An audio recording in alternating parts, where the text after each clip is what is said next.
প্ৰথমে পুৰোহিতৰ মন্ত্ৰোচ্চাৰণ,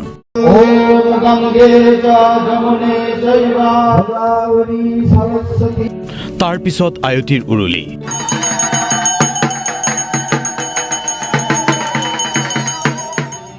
কাছাৰৰ কাতিগড়াত হিন্দু সন্মিলন।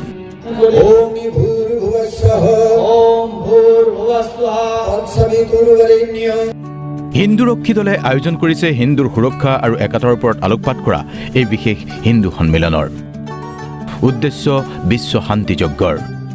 আৰু এই বিশ্ব শান্তি যজ্ঞতেই পুৰোহিতৰ মন্ত্ৰোচ্চাৰণৰ মাজত এনে দৃষ্টিনন্দন পৰিৱেশ।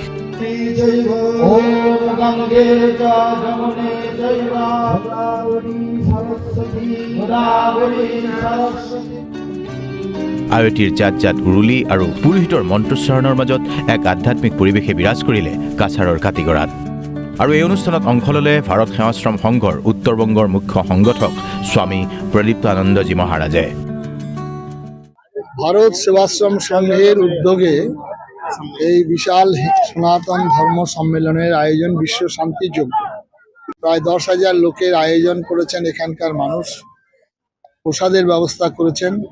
আমাদের হিন্দু ধর্মের মধ্যে অনেক জাতপাত ভেদাভেদ, আর তার সেই জাতপাত ভেদাভেদকে মুছে দেওয়ার জন্য এই ব্যবস্থা করা হয়েছে। আজকে আমাদের পার্শ্ববর্তী বাংলাদেশ যেভাবে তারা অত্যাচার করছেন, লাঞ্ছিত করছেন, হত্যা করছেন, লুটপাট করছেন, এটা আমাদের ধর্মের বার্তা নয়। সনাতন ধর্মের বার্তা হচ্ছে সবার মধ্যে ঈশ্বর আছেন, সবাইকে ভালোবাসা, যার জন্য আমরা সাপকে দুধ কলা দিয়ে পুজো করি। অনুষ্ঠানত উপস্থিত থাকিল কাতিগড়াৰ প্ৰাক্তন বিধায়ক অমৰচান্দ জৈন, বিজেপিৰ নেতা বিপ্লৱ কান্তি পল, উত্তৰ কৰিমগঞ্জৰ বিধায়ক কমলাক্ষ দেৱ পুৰকায়স্থৰ উপৰিও স্থানীয় বহু লোক। হিন্দু ধৰ্মত থকা জাতপাত ভেদাভেদ দূৰ কৰিবলৈ এনে অনুষ্ঠানৰ প্ৰয়োজন বুলি উল্লেখ কৰিলে উদ্যোক্তাসকলে। কাতিগড়াৰ পৰা ইমামুদ্দিন মজুমদাৰ, DY 365।